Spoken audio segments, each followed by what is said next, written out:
ஆண்டவராக இயேசு கிறிஸ்துவின் பரிசுத்த நாமத்திலே அன்பின் வாழ்த்துக்களை தெரிவித்துக் கொள்கிறேன். கிறிஸ்துவுக்குள் அன்பானவர்களே, ஆண்டவர் நமக்கு தந்த மிக உன்னதமான அனுபவம் நிறைந்த லெந்து காலங்களில் கடைசி நாட்களில் நாம் இருக்கின்றோம்.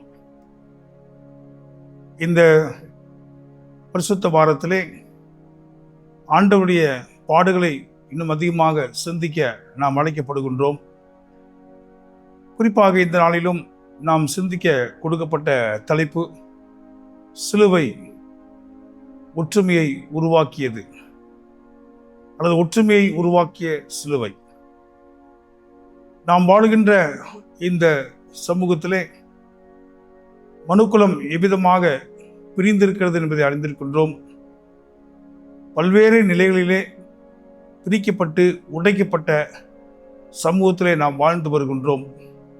மொழியின் அடிப்படையில், ஜாதியின் அடிப்படையில், நிறத்தின் அடிப்படையில், இன்னும் பொருளாதாரத்தின் அடிப்படையில், இப்படியாக ஒரு மனிதருக்கும் இன்னொரு மனிதருக்கும் இடையே பெரிய சுவர்கள் இன்றைக்கு ஏற்படுத்தப்பட்டுள்ளது. இந்த சுவர்கள் மூலமாக மனுக்குலம் இன்றைக்கு ஒரு குடும்பமாக வாழ முடியாதபடி எல்லாரும் தனித்தனியே விரோதத்தோடும் பகையோடும் பிரிந்து கிடக்கின்ற சூழல்.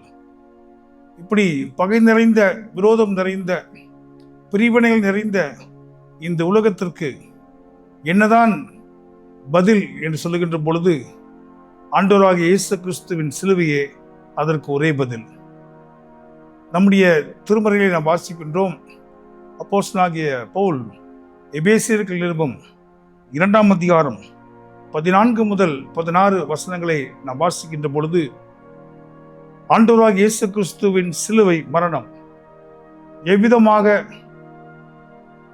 இந்த உடைக்கப்பட்ட சமூகத்தை ஒன்றாக இணைத்தது என்று அங்கு பவுலடிகளார் மிக அழகாக நமக்கு எடுத்துரைக்கிறார். அவர் வாழ்ந்த காலங்களிலே கிரேக்கர் எனவும் யூதர் எனவும் இன்னும் பல்வேறு இனத்தாராக பிரிந்து வாழ்ந்து வந்த சூழல் இருக்கிறது.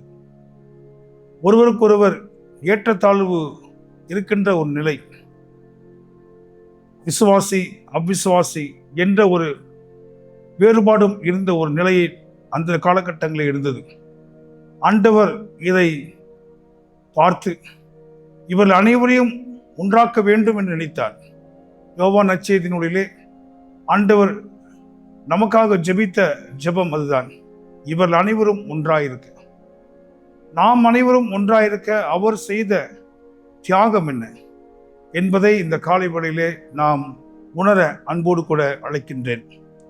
14வது வசனத்திலே விதமாக வாசிக்கிறோம். எப்படி எனில் அவரே நம்முடைய சமாதான காரணராகி, ஆங்கிலத்திலே சொல்லுகின்ற பொழுது he became the reason for our peace.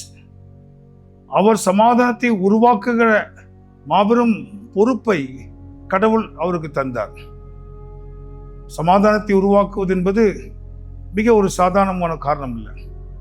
இன்றைக்கு நாம் வளைகுடாவில் நடைபெற்று கொண்டிருக்கின்ற மிக ஒரு தீவிரமான போரை குறித்து நாம் பார்த்து வருகின்றோம். எத்தனை அழிவுகள், மனிதர்கள், கட்டடங்கள், இன்னும் பல்வேறு நிலைகள் இன்றைக்கு அழிக்கப்பட்டு வருவதை பார்க்கிறோம். மனித மாண்பையெல்லாம் மறந்து இன்றைக்கு மிருகத்தனமாக ஏழை எளிய மக்கள், ஒன்றும் அறியாத மக்கள் கொன்று குவிக்கப்படுவதை நாம் பார்க்கிறோம். இதற்கு காரணம் பொருளாசை, ஒரு மனிதன் மேல் இன்னொரு மனிதன் கொள்கின்ற ஆளுகை, சுயநலம், இவையின் வெளிப்பாடுதான் இன்றைக்கு நமக்குள்ளாகவே அடித்து அழிந்து கொள்கின்ற சூழல் இருக்கிறது. இந்த காலகட்டங்களிலே இந்த உலகத்திற்கு சிலுவை சொல்லும் செய்தி என்னென்றால், ஆண்டவராகிய இயேசு கிறிஸ்து மாத்திரமே இப்படிப்பட்ட பகையை, வெறுப்பை, பிரிவினைகளை உடைத்தெறிந்து ஒரு சமாதானமான ஒரு வாழ்வை கொடுக்க முடியும் என்பதை சிலுவை வலியுறுத்துகிறது. அந்த இடத்துல சொல்லப்படுகிறது, சமாதான காரணராகி இரு திறத்தாரையும் ஒன்றாக்கி, இரண்டு பக்கமும் நின்று பகையோடு நின்ற சமூகத்தை ஆண்டவர் சிலுவிலே ஒன்றாக இணைத்தார் என்று பார்க்கிறோம். சிலுவை ஒரு குறிப்பிட்ட இனத்திற்காக, ஒரு குறிப்பிட்ட மக்களுக்காக உயர்த்தப்பட்டதல்ல. உலகத்தில் யாரெல்லாம் பாடுகளும் கஷ்டங்களும் துன்பங்களும் அடிமைத்தனமும் இருக்கிறதோ அவர்களுக்காக உயர்த்தப்பட்ட மாபெரும் சின்னம்தான் சிலுவை. சிலுவை எல்லாரையும் இணைக்கின்றது, எல்லாரையும் அரவணைக்கிறது. அந்த சிலுவையினுடைய சிந்தை உங்களுக்கும் எனக்கும் இருக்க வேண்டும் என்று ஆண்டவர் இந்த லெந்து காலங்களிலே அதிகமாக உணர்த்துகிறார். அதற்கு அவர் செய்த காரியங்கள் என்ன என்பதை நாம் பார்க்கின்ற பொழுது, பகையாக நின்ற பிரிவினையாகிய நடு சுவரை அவர் தகர்த்தெறிந்தார். இன்றைக்கும் நம்முடைய வாழ்விலும் எதெல்லாம் பகையாய் நிற்கிறதோ அதையெல்லாம் தகர்த்தெறிந்து விட்டு எல்லாரிடமும் ஒப்புரவாகி சமாதானத்தோடு நாம் நடந்து கொள்வது மாத்திரம்தான் சிலுவையின் பிள்ளைகளாய் நாம் மாறுகிறோம். நாம் சிலுவையின் சமுதாயமாக மாற வேண்டும் என்றால், சிலுவை நாம் நம்முடைய வாழ்க்கையிலே பிரதிபலிக்க வேண்டும் என்றால், இந்த பிரிவினை என்ற இந்த சுவரை தகர்த்து எறிந்து நாம் அனைவரும் அன்போடு ஒற்றுமையோடு வாழ வேண்டும், ஒருவரை ஏற்றுக்கொண்டு வாழ வேண்டும் என்ற ஒரு பெரிய சத்தியத்தை சிலுவை நமக்கு கற்பிக்கிறதை நாம் பார்க்கின்றோம். சட்ட திட்டங்களாகிய நியாய பிரமாணத்தை தம்முடைய மாம்சத்தினாலே ஒழித்து ஆண்டவர் இந்த பகையை எப்படி அவர் ஒழித்தார் என்றால், தன்னையே ஜீவ பலியாய் ஒப்பு கொடுத்தபடினார். தன்னுடைய மாம்சத்தை ஆண்டவர் சிலுவிலே அறைய ஒப்பு கொடுத்தபடினார். எனவே இருதிருத்தாரையும் ஒன்றாக்குவதற்காக, இந்த உலகத்திலே சமாதானத்தை கொண்டுவதற்காக கடவுள் கொடுத்த பரிசு மிக மிக பெரிய பரிசு. அது அவருடைய சரீரம். இன்றைக்கு நானும் நீங்களும் சமாதானம் பண்ணுகிறவர்களாக, பகையாகிய சுவர்களை இடிக்கின்ற மக்களாய் இருக்க வேண்டும் என்றால், நம்மையே நாம் முழுமையாய் கடவுளுக்காக ஒப்பு கொடுக்க கடவுள் நம்மை அழைக்கின்றார். இருதிருத்தாரையும் தமக்குள்ளாக ஒரே மனுக்குலமாக சிருஷ்டித்து இப்படி சமாதானம் பண்ணினார். New humanity. ஆண்டவர் சிலுவிலே இந்த உலகத்துக்கு தந்த ஒரு பரிசு என்றால் ஒரு புது மானுடம். பகை, வெறுப்பு, கோபம், பழிவாங்குதல் எல்லாவற்றையும் துறந்த ஒரு புது மானுடத்தை கடவுள் சிலுவிலே படைத்தார். சிலுவை ஒரு புது மானுடத்தின் பிறப்பிடமாய் இருந்ததை நாம் அறிந்து கொள்கிறோம். நீங்களும் நானும் இன்றைக்கு நடமாடும் சிலுவைகளாக ஆண்டவர் நம்மை அழைத்திருக்கிறார். அப்படி என்றால் இன்றைக்கு நீங்களும் நானும் இந்த உலகத்தின் எல்லா விதமான பகையாக நிற்கின்ற சுவர்களை இடித்து ஒரு புது மானுடத்தை உருவாக்கின்ற மாபெரும் பொறுப்பை ஆண்டவர் நம்முடைய கருத்திலே கொடுத்திருப்பதை உணர்ந்து கொள்வோம். கடைசியாக அவர் சொல்லுகின்ற பொழுது, பகையை சிலுவினாலே கொன்று அதனாலே இரு திருத்தாரையும் ஒரே சரீரமாக கடவுளுக்கு ஒப்புருவாக்கினார். கன்சிலியேஷன். சிலுவை ஒப்புருவாக்குதலின் ஊழியத்தை செய்து முடித்தது.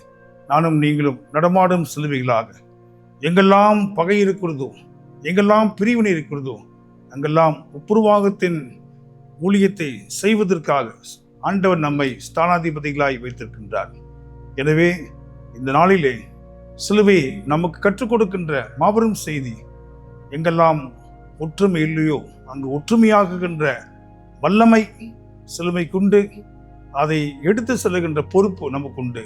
கடவுள் நம்மை ஆசீர்வதிப்பாராக.